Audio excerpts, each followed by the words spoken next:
We're here at the Indiana booth with Steve Fleury, team rider, pioneer, protagonist.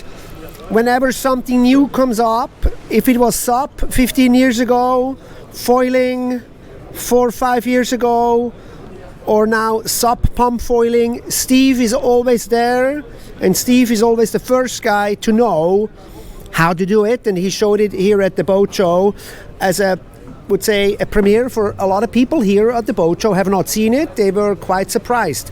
Tell us a little bit real quick, how did you see it first, like paddling and then on the foil, not stock starts but SUP Pump Foiling? Yeah, I saw it, I remember on some magazine, the stand-up magazine. He saw it in the stand-up magazine.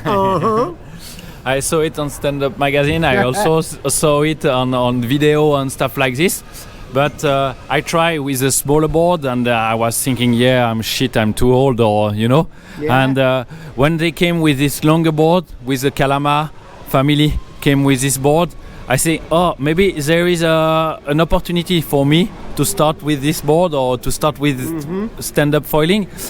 I do some stand-up foiling at home, but when I saw this picture of the guys who start on the flat, and it looked like more people can start, not only the ultra pro one, so I think, it's a good opportunity for me to have it. Very cool, yes, because right now this whole SUP pump foiling thing, we know it mainly from downwind communities, such as like on Maui, where you have a 25 knot wind in your back with a big wind waves, and you get up, and that's the whole plan.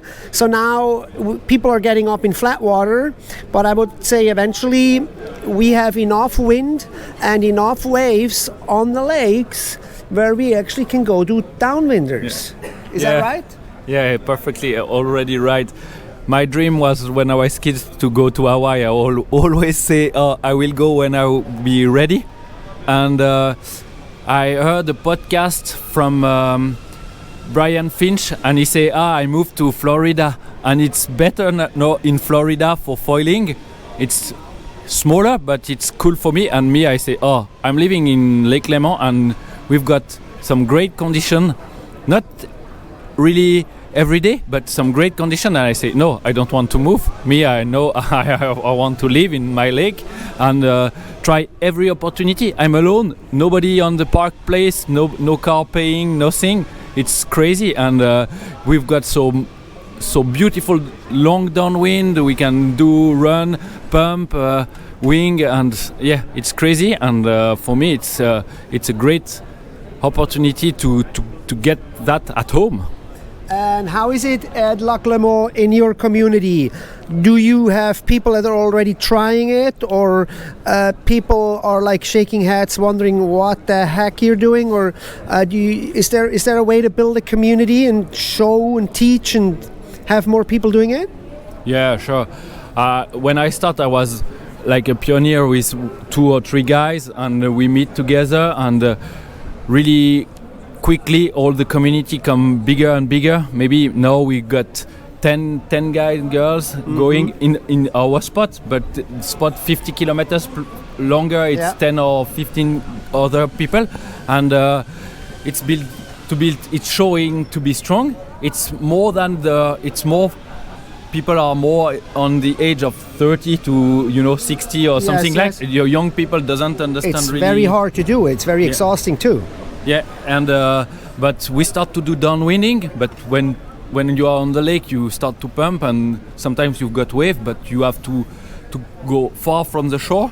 We don't have jet ski, we don't have boats, so if you miss, you swim. So nobody at the beginning wants to do this, but now it's starting to build, and most of people want to try it. Yeah, and that's actually a good point, because when you do a dock start on a small board and you pump too far out and you make a mistake, you swim.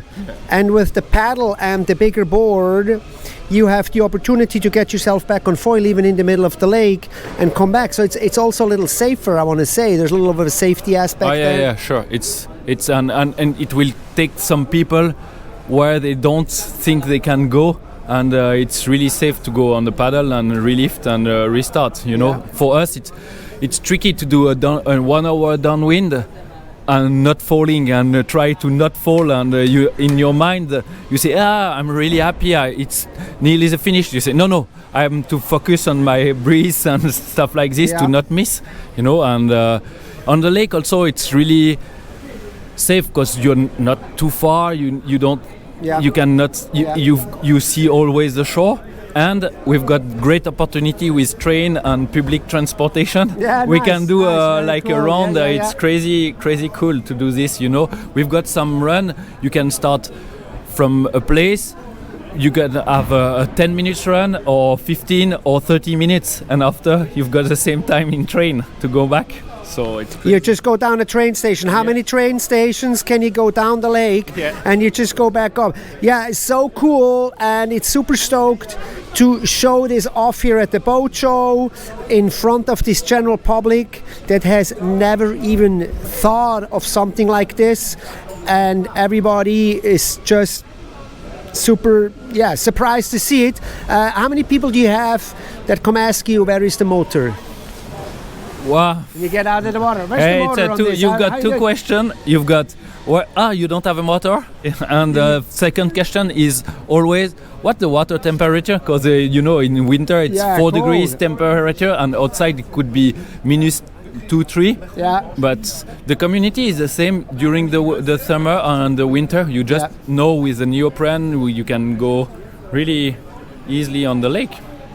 So cool. So SUP Pump Foiling, we're going to see a whole lot more. And Steve, as always, at the forefront. Thank you guys so much for checking this video, and we'll see you in the next one. Yeehaw.